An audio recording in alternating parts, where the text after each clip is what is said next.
ಸ್ನೇಹಿತರಾದಂಥ ಅವರೇ ಹಾಗೂ ಸಾಳಂಕೆ ಮೇಡಮ್ ಅವರೇ ಹಾಗೂ ಅವರವರೇ ವೇದಿಕೆ ಮೇಲೆ ಇದ್ದಂಥ ಇಬ್ಬರು ನಮ್ಮ ಸ್ಟೂಡೆಂಟ್ ನನಗೆ ಹೇಳಕ್ಕೆ ಹೆಮ್ಮೆ ಅನ್ನಿಸ್ತದೆ ಇವತ್ತಿನ ದಿವಸ. ನಾನು ಕೂಡ ವೇದಿಕೆ ಹಂಚಿಕೊಂಡ್ರಲ್ಲ, ನನಗೆ ಭಾಳ ಹೆಮ್ಮೆ, ಭಾಳ ಸಂತೋಷ ಆಗಿದೆ ಇವತ್ತಿನ ದಿವಸ.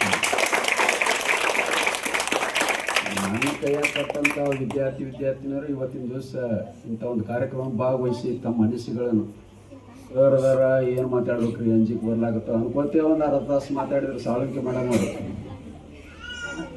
ಅಷ್ಟೇ ಅದ್ರಿ, ಮಾತಾಡೋದು ಏನಿರಲ್ಲ.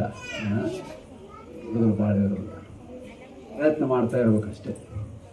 ನಾನು ಎಲ್ಲಿ ಮೊದಲು ಮಾತಾಡ್ತೀನಿ, ನನ್ನ ಸರ್ವಿಸ್ ನನ್ನಲ್ಲಿರೋದೇ ದೈಹಿಕ ಶಿಕ್ಷಣ. ನಮ್ಗೆ ಎಲ್ಲರಿಗೂ ಗೊತ್ತದ ಏನಿದ್ರು ಮೈದಾನದಾಗ ನನ್ನ ಕೆಲಸ. ಸ್ಟೇಜ್ ಮ್ಯಾಗ ನಾನು ಎಂದೂ ಹೋದವನಲ್ಲ.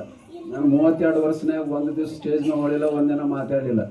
ಇಂಥವರೆಲ್ಲ ಈ ಹನುಮಂತರಾಯನಂತವರು ಇವರೇ ನಮ್ಮ ಏನು ಫಂಕ್ಷನ್ ಕರೆಸಿ ಮಾತಾಡ್ಲಿಕ್ಕೆ ಹಚ್ಚಿಬಿಟ್ಟಾರ. ಏನು ಮಾತಾಡ್ತೀನೋ ಏನು ಬಿಡ್ತೀನೋ ನನಗೆ ಒಳಗೊಂದು ಕನ್ಫ್ಯೂಸ್ ಆಗ್ತದೆ. ಏನು ಮಾತಾಡ್ಲಾತೀನೋ ಸ್ವಲ್ಪ ಕನ್ಫ್ಯೂಸ್ ಆಗ್ತದೆ. ಏನು ಮಾತಾಡಬೇಕು, ಏನು ಮಾತಾಡಿದ್ರೆ ಸಮಂಜಸ್ಯ ಆಗ್ತದೆ ಅನ್ನೋ ಒಂದು ಆತ್ಮಾವಲೋಕನಾಗಿರ್ತೀನಿ ನಾನು. ಈ ದಿವಸ ಸಿದ್ದೇಶ್ವರ ಸ್ವಾಮೀಜಿ ಅವ್ರದ್ದು 3 ವರ್ಷ ಆಯಿತು. ನಿನ್ನೆ 3ನೇ ತಾರೀಕು ಇತ್ತು. ಕಾರಣಾಂತರಗಳಿಂದ ಹೇಳಿದ್ರು ಅವ್ರ ಹನುಮಂತರ ಇರಲಿ, ಅವ್ರದ್ದೇನು ಇಡೀ ವರ್ಷತನ ಮಾಡಿದರೂ ತಪ್ಪೇನಲ್ಲ. ಅವ್ರದ್ದು ಸಿದ್ದೇಶ್ವರ ಸ್ವಾಮಿಗಳ ಬಗ್ಗೆ ಸಾಳಂಕೆ ಮೇಡಮ್ ಅವ್ರು ಹೇಳಿದ್ರು. ಸಿದ್ದೇಶ್ವರ ಸ್ವಾಮಿಗಳು ಇಡೀ ಜಗತ್ತಿಗೆ ಗೊತ್ತಿದ್ದದ್ದು ಅದನ್ನು ಹೇಳುವಂಥ ನನ್ನ ಇದು ಇಲ್ಲ ನನ್ನ ಹತ್ರ. ಸಿದ್ದೇಶ್ವರ ಸ್ವಾಮಿಗಳ ಬಗ್ಗೆ ಹೇಳೋದು, ಸಿದ್ದೇಶ್ವರ ಸ್ವಾಮಿಗಳಿಗೆ ಇಡೀ ಜಗತ್ತೇ ಹೇಳ್ತದೆ ಅವ್ರ ಬಗ್ಗೆ. ಆದರೆ ಸಿದ್ದೇಶ್ವರ ಸ್ವಾಮಿಗಳು ನಮ್ಮ ಬಿಜಾಪುರ ಜಿಲ್ಲಾ ಒಂದು ಸ್ವಲ್ಪ ಏನಾದರೂ ಅಭಿವೃದ್ಧಿ ಮಾಡಬೇಕು, ಅಂದ್ರೆ ಕರ್ನಾಟಕದಾಗ ಒಂದು ಒಳ್ಳೆಯ ಜಿಲ್ಲೆ ಮಾಡಬೇಕು ಅನ್ನೋದೊಂದು ಅವ್ರದ್ದು ಕನಸಿತ್ತು. ಅವ್ರಿಗೆ ಸಿದ್ದೇಶ್ವರ ಸ್ವಾಮಿಗಳ ಪ್ರವಚನ ಎಲ್ಲ ನಾವು ಕೇಳ್ತಿದ್ದೆವು, ಎಲ್ಲರೂ ಕೇಳ್ತೀವಿ. ಸಾಕಷ್ಟು ಜನ ಅಂದರೆ ಕಣ್ಣು ಅರಿವು ಮಟ್ಟ ಜನ, ಲಕ್ಷಾನುಗಟ್ಟಲೆ ಜನ. ಅದೇ ಸಾಳಂಕೆ ಮೇಡಮ್ ಅವ್ರು ಹೇಳೋದ ಪ್ರಕಾರ ಸೂಜ್ ಬಿದ್ದು ಸಪ್ಪಳ ಆಗಬೇಕು. ಕರೆ ಸೂಜ್ ಬಿದ್ದು ಸಪ್ಪಳ ಹೋಗೇ ಕೂಡ್ತಿದ್ರು.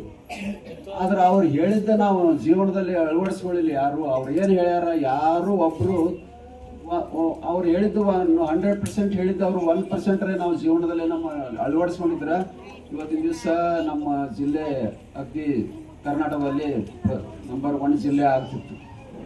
3 ಮಂದಿ ರಾಜಕೀಯಗಳಿಗೆ ಈಗಿನ ದಿವಸ ಏನದು ದುಡ್ಡು, ಏನಾದರೂ ಜಿಲ್ಲೆ ಅಭಿವೃದ್ಧಿ ಆಗ್ಬೇಕಾದ್ರೆ ದುಡ್ಡು ಬೇಕು. ರಾಜಕೀಯ ವ್ಯಕ್ತಿಗಳಿಗೆ ಹೇಳಿದ್ರು ಅವರು. ನಮ್ಮಲ್ಲಿ ರಾಜಕೀಯ ವ್ಯಕ್ತಿಗಳು ಪ್ರಮುಖರಾಗಿ ಶಿವಾನಂದ ಪಾಟೀಲ್ರು, MB ಪಾಟೀಲ್ರು ಹಾಗೂ ಯತ್ನಾಳ್ ಪಾಟೀಲ್ರು, 3 ಮಂದಿ ಪಾಟೀಲ್ರು. ನೀವು 3 ಮಂದಿ ಪಾಟೀಲ್ಗಳು ಒಂದಾದ್ರೆ ನಮ್ಮ ಬಿಜಾಪುರ ಡಿಸ್ಟಿಕ್ ಅಗ್ದಿ ಕರ್ನಾಟಕದಾಗೆ ನಂಬರ್ 1 ಆಗ್ತದೆ. 3 ಮಂದಿ ಕೂಡಿ ಕೆಲಸ ಮಾಡಬೇಕು ಮತ್ತು ಅವ್ರು ಕರೆ ಕೊಟ್ಟರು. ಅವ್ರು 3 ಮಂದಿಗೆ ನೀವು ಪಕ್ಷ ಯಾವುದೇ ಇರಲಿ, ಪಕ್ಷಾತೀತವಾಗಿ ಕೆಲಸ ಮಾಡಿರಿ, ನೀರಾವರಿ ಯಾವುದೇ ಶಿಕ್ಷಣ ಇರಲಿ, ಯಾವುದೇ ಕ್ಷೇತ್ರದಲ್ಲಿ ಮಾಡಿರಿ ಅಂದ್ರೆ ಅದು ಅವ್ರಿಗೆ ಅವ್ರು ಹೇಳಿದ ತಕ್ಕಂಗೆ ಆಗಲಿಲ್ಲ. ಅದೊಂದು ಇತ್ತು ಅವ್ರಿಗೆ ಬಿಜಾಪುರ ಡಿಸ್ಟಿಕ್ದಾಗ ಏನಾರ ಅಭಿವೃದ್ಧಿ ಮಾಡಬೇಕು ಅನ್ನೋದು, ಅದು ಆಗಲಿಲ್ಲ. ಇನ್ನು ಸಾವಿತ್ರಿಬಾಯಿ ಫುಲೆ ಅವ್ರ ಬಗ್ಗೆ ಹೇಳ್ಬೇಕಂದ್ರೆ, ಸಾವಿತ್ರಿಬಾಯಿ ಫುಲೆ ಅವ್ರನ್ನ ಈಗ ನಾವು ಮರ್ತೇ ಬಿಟ್ಟೆವು. ಸಾವಿತ್ರಿಬಾಯಿ ಫುಲೆ ಯಾರು ಅನ್ನೋದು ಈಗಿನ ಪೀಳಿಗೆಗೇನು ಗೊತ್ತಾಗ್ತದೆ. ಒಳಗೆ ನಮಗೆ ಅಷ್ಟು ಪರ್ಫೆಕ್ಟ್ ನಾವೇ ತಿಳ್ಕೊಂಡಿಲ್ಲ ಸಾವಿತ್ರಿಬಾಯಿ ಫುಲೆ ಅವ್ರ ಬಗ್ಗೆ. ನೀವು ಒಂದು ದೂರ ಉಳಿತು. ಸಾವಿತ್ರಿಬಾಯಿ ಫುಲೆ ಯಾರು? ಇವತ್ತಿನ ದಿವಸ ಯಾರಾದರೂ ಹೆಣ್ಣು ಮಗಳು ನಮ್ಮ ಭಾರತ ದೇಶದಲ್ಲಿ ಸ್ಕೂಲಿಗೆ ಹೋಗ್ಲಾಕತ್ತಾಳ, ನೌಕರಿ ಮಾಡ್ಲಾಕತ್ತಾಳ ಅಂದ್ರೆ, ಶಿಕ್ಷಕಿ ಆಗ್ಯಾಳಂದ್ರೆ ಅದಕ್ಕೆ ಸಾವಿತ್ರಿಬಾಯಿ ಫುಲೆನೇ ಕಾರಣ. ಮೊದಲು ಹೆಣ್ಮಕ್ಳಿಗೆ ಶಾಲೆ ಕಲಿಯೋಕೆ ಅವಕಾಶ ಇದ್ದಿರಲಿಲ್ಲ, ಶಾಲೆ ಕಲಿಯೋಕೆ ಅವಕಾಶ ಇಲ್ಲ, ನೌಕರಿ ಮಾಡೋಕ್ಕೂ ಇಲ್ಲ. ಅವ್ರಿಗೆ ಹೇಳಿದ ಪ್ರಕಾರ ಅದೇ 1831 ಜನವರಿ 3ರಂದು ಅವ್ರ ಜನ್ಮ ತಾಳಿದ್ರು. ಮಹಾರಾಷ್ಟ್ರ ಸಾತಾರ ಒಂದು ಗ್ರಾಮದಲ್ಲಿ ಜನ್ಮ ತಾಳಿದರು. ಅವ್ರು 8ನೇ ವರ್ಷದಾಗ ಮದುವೆ ಮಾಡಿದರು. ಈಗ ನಡೀತಾವನ್ನ ಹೇಳ್ರಿ, ಕಾಯ್ದೆ ಕಾನೂನು ಭಾಷೆ ಈಗ ನಡೆಯಂಗಿಲ್ಲ. 8ನೇ ವರ್ಷಕ್ಕೆ ಅವ್ರಿಗೆ ಮದುವೆ ಮಾಡಿದರು. ಅವ್ರಿಗೆ ವಿದ್ಯಾಭ್ಯಾಸ ಕಡೆ ಭಾಳ ಒಲವಿತ್ತು. ಸಾವಿತ್ರಿಬಾಯಿ ಫುಲೆ ಅವರು ಭಾಳ ಒಲವಿತ್ತು. ಏನಾರ ಮಾಡ್ಬೇಕು, ನಾ ಕಲಿಬೇಕು ಅನ್ನೋದು. ಅದರ ಅವಕಾಶ ಇಲ್ಲ. ಈಗ ಬೇಕಾಟ ಅವಕಾಶ ಅದಾವ ನಿಮಗೆ, ಹಿಂಗೆ ಇದ್ದಿದ್ದಿಲ್ಲ ಅವಾಗ. ಅಂಥದ್ರಾಗೆ ತ್ರಾಸ ತೊಗೊಂಡು ಕಲಿತು ಮನೆಯಲ್ಲಿ ಬಡತನ ಇದ್ದರು. ಅವ್ರಿಗೆ ಅವ್ರ ಪತಿರ ಜ್ಯೋತಿರಾವ್ ಫುಲೆ ಅವರು ಸಹಾಯ ಮಾಡಿದರು. ಅವ್ರಿಗೆ ಈ ಹೆಣ್ಣು ಮಕ್ಕಳಿಗೆ ಶಾಲೆ ಕಲಿಸ್ಬೇಕಾದ್ರೆ ಮೊದಲು ಅವಾಗ ಹೆಣ್ಣು ಮಕ್ಕಳಿಗೆ ಗಂಡಸು ಮಕ್ಕಳು ಹೋಗಿ ಕಲಿಸುವಂಗಿದ್ದಿದ್ದಲ್ಲ, ನಿರ್ಬಂಧನೆಗಳಿದ್ದು. ಹಾಗಾದ್ರೆ ಹೆಣ್ಣು ಮಕ್ಕಳು ಶಾಲೆ ಕಲಿಬೇಕಾದ್ರೆ ಹೆಣ್ಣು ಮಗಳೇ ಶಿಕ್ಷಕಿ ಆಗಬೇಕು ಅಂದ್ರೆ ವಿದ್ಯಾವಂತಿ ಆಗ್ಬೇಕಂತ ತನ್ನ ಹೆಂಡ್ತಿನೇ ಅವ್ರು ತಯಾರು ಮಾಡಿದ್ರು. ಅವ್ರ ಹೆಂಡತಿಗೆ ವಿದ್ಯಾಭ್ಯಾಸ ಮನೆಯಾಗ ಕೊಟ್ಟರು, ಟ್ರೈನಿಂಗ್ ಕೊಟ್ಟರು.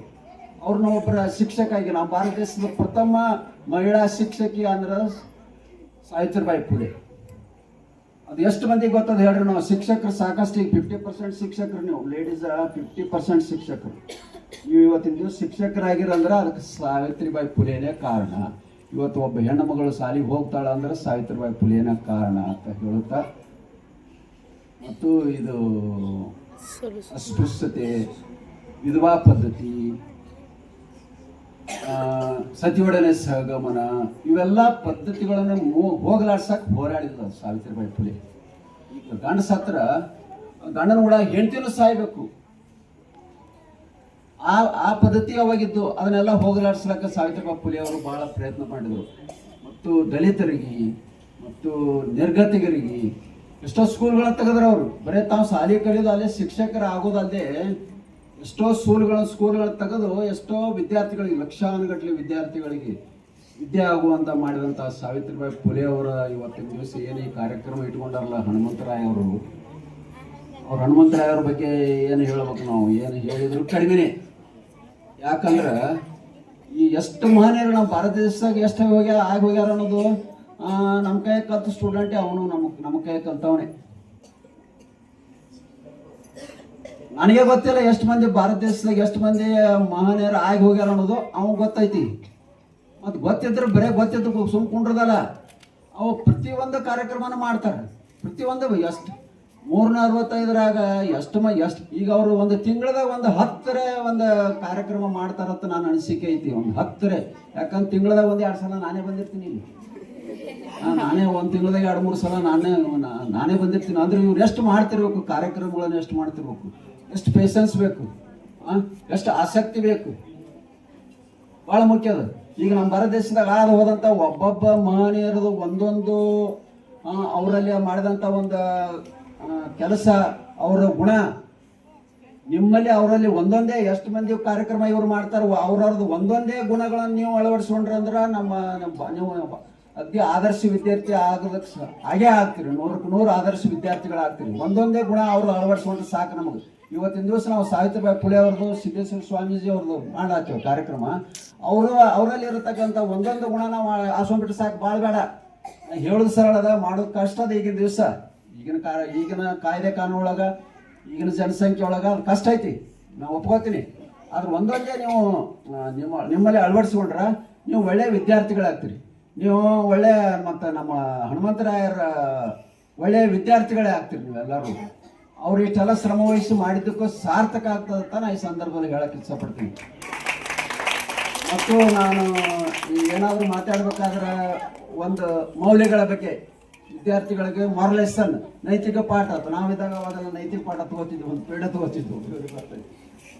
ಒಂದು ಪೀಡೆ ಇತ್ತು ನಮಗೊಂದು ನೈತಿಕ ಪಾಠ, ಅದನ್ನು ನನಗೆ ಕೊಟ್ಟು ಬಿಟ್ಟಿದ್ರು. ನೈತಿಕ ಪಾಠ ಅಂದ್ರೆ ನೈತಿಕ ಮಟ್ಟ ಖುಷಿಲಾಗ್ತದೆ. ಇವತ್ತಿನ ದಿವಸ ಈ ಮೊಬೈಲ್ ನಾವು ಎಲ್ಲರೂ ಅಡಿಕ್ಟ್ ಆಗ್ಯಾವ. ಮೊಬೈಲ್ ಎಲ್ಲರ ಕೈಯಾಗ ಮೊಬೈಲ್. ಇಲ್ಲಿ ಕ್ಲಾಸಿಗೆ ಬರೋರು ಯಾರು ಮೊಬೈಲ್ ಹಿಡಿಲಕ್ಕಿಲ್ಲ ಅಂತ ನನಗೆ ಅನಿಸ್ತದೆ. ಯಾಕಂದ್ರೆ ಅವ್ರ ನಿರ್ಬಂಧದ ಅವರು ಮೊಬೈಲ್ ಹಿಡಿಲಕ್ಕಿಲ್ಲ. ಆದ್ರೆ ಮೊಬೈಲ್ಗೆ ಹೆಚ್ಚು ಅಡಿಕ್ಟ್ ಆಗ್ತೀರಿ. ಆ ಮೊಬೈಲ್ನಿಂದ ದೂರ ಇರಬೇಕು. ಒಂದೊಂದು ಮೌಲ್ಯಗಳನ್ನೇ ಬೆಳೆಸ್ಕೋಬೇಕು ನಾವು. ಮೌಲ್ಯಗಳು ಸಾಕಷ್ಟು ಮೌಲ್ಯಗಳದಾವು. ಸಂಸ್ಕಾರ ಬರಬೇಕಾದ್ರೆ ಮೌಲ್ಯಗಳು ನಮಗೆ ಬೇಕು. ಒಂದೇ ಒಂದು ಮೌಲ್ಯದ ಬಗ್ಗೆ ನಾನು ಹೇಳಿ ನನ್ನ ಮಾತನ್ನು ಮುಗಿಸ್ತೀನಿ. ತಾಳ್ಮೆ ಅನ್ನೋದು ಒಂದು ಮೌಲ್ಯ. ಆ ತಾಳ್ಮೆ ಭಾಳ ಮುಖ್ಯ ಅದು. ಇವತ್ತಿನ ದಿವಸ ತಾಳ್ಮೆ ಕಳ್ಕೊಂಡ್ಬಿಟ್ಟೇವ್ ನಾವು ಎಲ್ಲರೂ. ಎಲ್ಲ ಫೀಲ್ಡ್ನಾಗ ಎಲ್ಲರೂ ಮನ್ಯಾಗ ಯಾರಿಗೂ ತಾಳ್ಮೆ ಇಲ್ಲ. ಹೆಂಡತಿಗೂ ತಾಳ್ಮೆ ಇಲ್ಲ, ಗಂಡಗೂ ತಾಳ್ಮೆ ಇಲ್ಲ, ಮಕ್ಕಳಿಗೂ ತಾಳ್ಮೆ ಇಲ್ಲ. ಎಲ್ಲೆಲ್ಲಿ ಎಲ್ಲ ಕಡೆ ತಾಳ್ಮೆಯನ್ನ ಕಳ್ಕೊಳತ್ತೇವೆ ಇವತ್ತಿನ ದಿವಸ.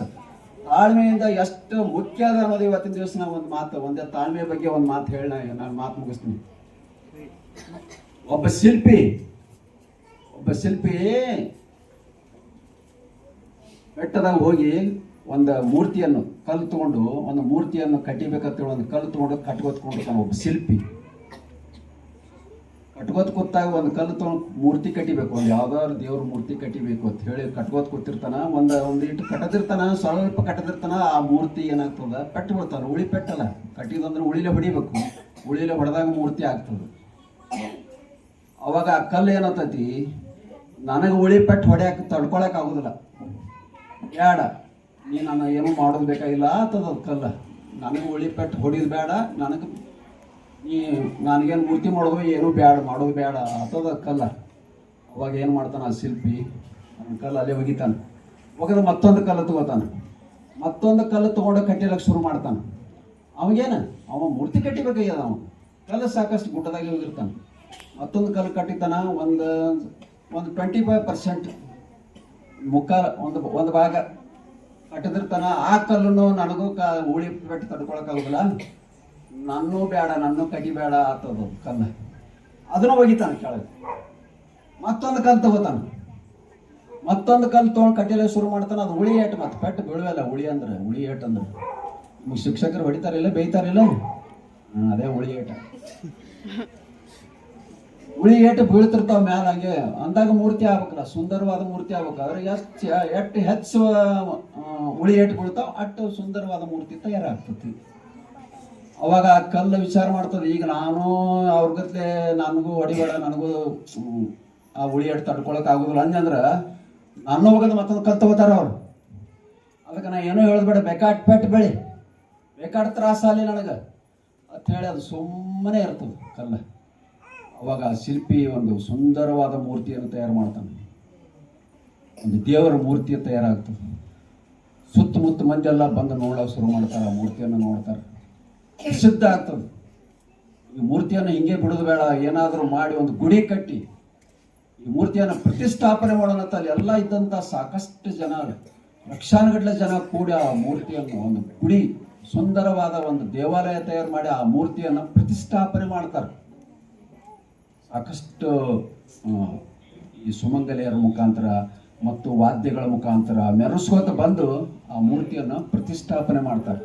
ಪ್ರತಿದಿನ ಪುರಸ್ಕಾರ ನಡೀತಾವ ಅಲ್ಲಿ, ಮತ್ತು ಇವು ದಾಸೋಹಗಳು ನಡೀತಾವ.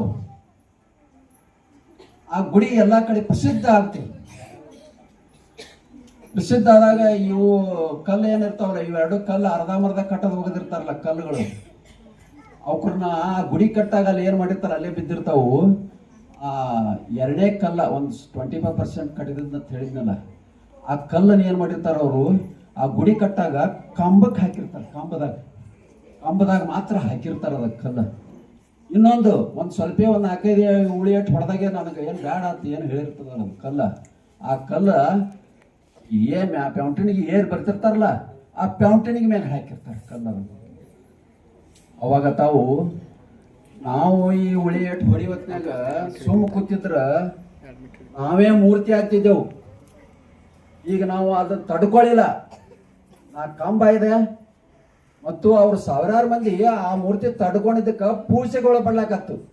ಆದ್ರೆ ನಾನು ತಡ್ಕೊಳ್ಳಿಲ್ಲ, ಉಳಿ ಏಟು ತಡ್ಕೊಳ್ಳಿಲ್ಲ. ಇವತ್ತಿನ ದಿವಸ 1000 ಮಂದಿ ನಾನು ತುಳಿದು ಹೋಗ್ಲಾಕತ್ತಾರ. ಅಲ್ಲಿ 1,00,000 ಮಂದಿ ಏನೋ ನಮಸ್ಕಾರ ಮಾಡಾಕ ಆ ಮೂರ್ತಿಗೆ ಹೋಗ್ತಾರ, ಆ 1,00,000 ಮಂದಿನೂ ನಾನು ತುಳಿದು ಹೋಗ್ಲಾಕತ್ತಾರ. ಅದಕ್ಕೆ ತಾಳ್ಮೆ ಬೇಕು. ಇದ್ರ ಅರ್ಥ ಇಷ್ಟೇ, ತಾಳ್ಮೆ ಬೇಕು. ತಾಳಿದವರು ಬಾಳೆಯವರು ಅಂತ ಕೇಳ್ತಿರ್ಲ, ಅದಿಲ್ಲ ಇದಿಲ್ಲ, ತಾಳಿದವರು ಬಾಳೆದವ್ರು ಅಂತೀವಿ. ಬರೀ ಅನ್ನೋದಲ್ಲ, ನಮ್ಮ ಜೀವನದಲ್ಲಿ ನಾವು ಅಳವಡಿಸ್ಬೇಕು. ಈ ಮಾತು ಹೇಳಿದ್ನಂದ್ರೆ ತಾಳ್ಬೇಕು, ತಾಳ್ಮೆ ಇರಬೇಕು. ಏನಾದರೂ ಆಗ್ತಿರ್ತಾವೆ ಹೆಚ್ಚು ಕಡಿಮೆ. ತಾಳ್ಮೆಯಿಂದ ಇದ್ದು ನೀವು ಈ ಹನುಮಂತರಾಯ ಇಂಥ ಕಾರ್ಯಕ್ರಮ ಮಾಡ್ತಿರ್ತಾರ, ನಿಮ್ಗೆ ಒಳ್ಳೆ ಡಿಸಿಪ್ಲಿನ್ ಅದ. ನಾನು ನೋಡ್ತಿರ್ತೀನಿ, ಇಲ್ಲಿ ಟ್ಯೂಷನ್ ಮಾಡಿ ಸಂಜೆ ಮುಂದೆ ಹೋಗ್ತಿರ್ತಾರಲ್ಲ ಇವರು, ಸಾಯಂಕಾಲ ಈ ಕಡೆ ಹೋಗ್ತಿರ್ತಾರಲ್ಲ, ಈ ಕಡೆ ಕೆಳಗಡೆ ನಮ್ಮ ಮನೆ ಕಡೆ ಹೌದಲ್ಲ, ಅಲ್ಲಿ ಲೈನ್ ಹಿಡಿದು ಹೋಗ್ತಿರ್ತಾರ ನೋಡ್ರಿ. ನನಗೆ ವಂಡರ್ ಆಯ್ತು. ನಾನು ನಿಜವಾಗಿ ಹನುಮಂತರಾಯರನ್ನು ಮೆಚ್ಕೋತೀನಿ. ನಾನು ಇವತ್ತಿನ ದಿವಸ ಅವ್ರು ಕೆಲಸ ಮಾಡಿದ್ದಕ್ಕೆ ನಾವು ಅವ್ರಿಗೆ ಧನ್ಯವಾದ ಹೇಳಬೇಕು ಇವತ್ತಿನ ದಿವಸ. ಯಾಕಂದ್ರೆ ನಾನು ನೋಡ್ಬೇಕಾಗಿ ಅಲ್ಲಿ ನಮ್ಮ ಮನೆ ಮುಂದೆ ಇಲ್ಲಿ ಇವ್ರ ಮನೆ ಇಲ್ಲಿ ಟ್ಯೂಷನ್ ಮುಗಿಸಿ ನಮ್ಮ ಮನೆ ಮುಂದೆ ನಾನು ಮನ್ಯಾಗ ಕೂತಾಗ ನೋಡ್ತಿರ್ತೀನಿ. ಅಲ್ಲೇ ಇವ್ರು ಎಲ್ಲರೂ ಹುಡುಗರು ಯಾಕೆ ಈ ಜೊತೆ ಅಡ್ಡಾಡ್ತಾರ ನೋಡ್ತಿರ್ತೀನಿ. ಹಂಗೆ ಹೊರಗೆ ನೋಡ್ತಿರ್ತೀನಿ. ವಿದ್ಯಾರ್ಥಿಗಳು ಒಂದು 8-10 ಮಂದಿ ಇರ್ತಾರ, ಸಿಂಗಲ್ ಲೈನ್ ಹೋಗ್ತಿರ್ತಾರ ಅವ್ರ ದಂಡೆ ಹಿಡಿದು. ಇಲ್ಲೇ ತಿಳಿತದ ಅವ್ರು ಎಷ್ಟು ಅವರ ಒಂದು ಅದು ಅವ್ರಿಗೆ ಪ್ರಯತ್ನ ಮಾಡಿ ಅವ್ರನ್ನ ಒಳ್ಳೆ ದಾರಿ ತರಬೇಕಂತ ಪ್ರಯತ್ನ ಮಾಡತ್ತಾರ.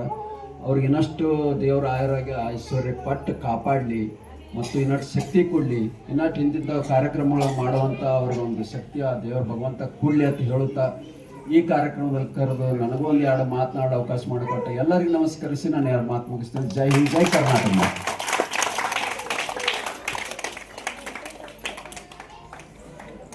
ಶ್ರೀ ಸಿದ್ದೇಶ್ವರ ಮಹಾಸ್ವಾಮೀಜಿಯವರು ನಡೆದ ಬಂದ ದಾರಿ, ಅದೇ ತರನಾಗಿ ಸಾವಿತ್ರಿಬಾಯಿ ಫುಲೆಯವರ ಜೀವನ ಚರಿತ್ರೆ, ಅದೇ ತರನಾಗಿ ನಮಗೆ ಮಾರಲ್ ಎಜುಕೇಶನ್ ಬಗ್ಗೆ ಸ್ವವಿವರವಾಗಿ, ಅದೇ ತರನಾಗಿ ನಮ್ಮ ಸರಸ್ವತಿ ವಿದ್ಯಾಭಿವೃದ್ಧಿ ಸಂಸ್ಥೆ ಬಗ್ಗೆ, ಮಕ್ಕಳ ಕಾಳಜಿ ಬಗ್ಗೆ, ಅದೇ ತರನಾಗಿ ನೈತಿಕ ಮೌಲ್ಯ ಬಹಳ ನಮ್ಮ ಜೀವನದಲ್ಲಿ ಬಹಳ ಮುಖ್ಯವಾದ ಪಾತ್ರ ವಹಿಸುತ್ತೆ ಎಲ್ಲವೂ ಸವಿವರವಾಗಿ ನೀಡಿದ ನಮ್ಮ ಪ್ರೀತಿಯ ಗುರುಗಳು RB ಬಿರಾದಾರ್ ಗುರುಗಳಿಗೆ ಮತ್ತೊಮ್ಮೆ ಜೋರ ಚಪ್ಪಾಳೆ ಬರೋದು ಮಕ್ಕಳ ನಿಮ್ಮ ಎಲ್ಲ ಕಡೆಯಿಂದ. ಅದೇ ತರನಾಗಿ ಈ ಒಂದು ವೇದಿಕೆಯಲ್ಲಿ ಅಧ್ಯಕ್ಷತೆ ಸ್ಥಾನವನ್ನು ವಹಿಸಿಕೊಂಡಂತ ಶ್ರೀಕಾಂತ್ ಗೊಂಗಡಿ ಸರ್ ಅವರು ಸಾವಿತ್ರಿಬಾಯಿ ಫುಲೆಯವರನ್ನು ಉದ್ದೇಶಿಸಿ, ಸಿದ್ದೇಶ್ವರ ಮಹಾಸ್ವಾಮೀಜಿ ಅವರನ್ನು ಉದ್ದೇಶಿಸಿ, ಅದೇ ತರನಾಗಿ ಈ ಒಂದು ಸರಸ್ವತಿ ವಿದ್ಯಾಭಿವೃದ್ಧಿ ಸಂಸ್ಥೆಯನ್ನು ಉದ್ದೇಶಿಸಿ ಮಕ್ಕಳ ನೈತಿಕ ಮೌಲ್ಯದ ಬಗ್ಗೆ ಇನ್ನೊಂದು ಸ್ವಲ್ಪ ಏನಾದರೂ ಮಕ್ಕಳಿಗೆ ಮೋಟಿವೇಶನ್ ಮುಖಾಂತರ ಅವರನ್ನು ಸಾಧನೆ ಹಾದಿಯಲ್ಲಿ ತರಬೇಕಾಗಿ ಒಂದೆರಡು ಮಾತನಾಡಿ ತಿಳಿಸಬೇಕಾಗಿ ತಮ್ಮಲ್ಲಿ ವಿನಂತಿ ಮಾಡಿಕೊಳ್ತಾ ಇದ್ದೇನೆ. ಸರ್ ಬರಲಿ ಮಕ್ಕಳನ್ನು ಸಲ ಜೋರಾದ ಚಪ್ಪಾಳೆ. ನೀವೆಲ್ಲ ಕಾದು ಕುಳಿತಿರುವ ನಾಟಕವೂ ಸಹ ಇನ್ನೂ 2-3 ನಿಮಿಷದಲ್ಲಿ ಪ್ರಾರಂಭ ಆಗ್ತಿದೆ ಅಂತ ಹೇಳ್ತಾ ಇದ್ದೇನೆ. ಬನ್ನಿ ಸರಿ.